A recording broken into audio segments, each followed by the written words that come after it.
सद्गुरु ओशो कहते हैं, मैं जरूर मृत्यु सिखाता हूँ, लेकिन इसका मतलब यह नहीं है कि मैं जीवन का विरोधी हूँ। इसका मतलब ही यह है कि जीवन को जानने का, जीवन को पहचानने का द्वार ही मृत्यु है। इसका मतलब यह है कि मैं जीवन और मृत्यु को उल्टा नहीं मानता। चाहे मैं उससे मृत्यु की कला कहूँ, चाहे जीवन की कला कहूँ, दोनों बातों का एक ही मतलब होता है, किस तरफ से हम देखते हैं। तो आप पूछेंगे, मैं उसे जीवन की कला क्यों नहीं कहता हूँ? कुछ कारण है इसलिए नहीं कहता हूँ। पहली तो बात यह है कि हम सब जीवन के प्रति अति मोह से भरे हुए हैं। वह अनबैलेंस्ड हो गया है मोह। अति मोह से भरे हुए हैं जीवन के प्रति। मैं जीवन की कला भी कह सकता हूँ, लेकिन नहीं कहूँगा आपसे, क्योंकि आप जीवन के अति मोह से भरे हुए हैं। और जब मैं कहूँगा कि जीवन सीखने आए, तो आप जरूर भागे हुए चले आएंगे, क्योंकि आप अपने जीवन के मोह को और परिपुष्ट करना चाहेंगे। इसलिए मैं कहता हूँ मृत्यु की कला, और इसलिए कहता हूँ ताकि वह बैलेंस संतुलन पर आ जाए।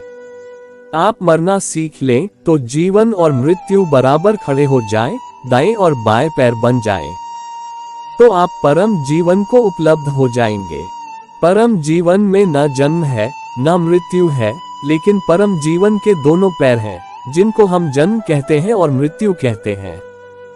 हाँ, अगर कोई गांव ऐसा हो जो सुसाइडल हो, ऐसा कोई गांव हो जहां सारे लोग मरने के मोही हो, जहां कोई आदमी जीना न चाहता हो, तो वहां मैं जाकर मृत्यु की कला की बात नहीं करूंगा। वहां जाकर मैं कहूंगा कि जीवन की कला सीखें, आए हम जीवन की कला सीखें। और उनसे मैं कहूंगा कि ध्यान जीवन का द्वार है, जैसा मैं आपसे कहता हूं कि ध्यान मृत्यु का द्वार है। उनसे मैं कहूंगा, आओ जीना सीखो, क्योंकि अगर तुम जीना न सीख पाओगे तो तुम मर भी न पाओगे। अगर तुम मरना चाहते हो तो मैं तुम्हें जीवन की कला सिखाता हूँ, क्योंकि तुम जीना सीख जाओगे तो तुम मरना भी सीख जाओगे। तभी वे आएंगे उस गांव के लोग। आपका गांव उल्टा है, आप दूसरे उल्टे गांव के निवासी हैं, जहां कोई मरना नहीं चाहता, जहां सब जीना चाहते हैं और जीने को इतने जोर से पकड़ना चाहते हैं कि मृत्यु आए ही नहीं। तो इसलिए मजबूरी में आपसे मरने की बात करनी पड़ती है। यह सवाल मेरा नहीं है, आपकी वजह से मृत्यु की कला मैं कह रहा हूँ।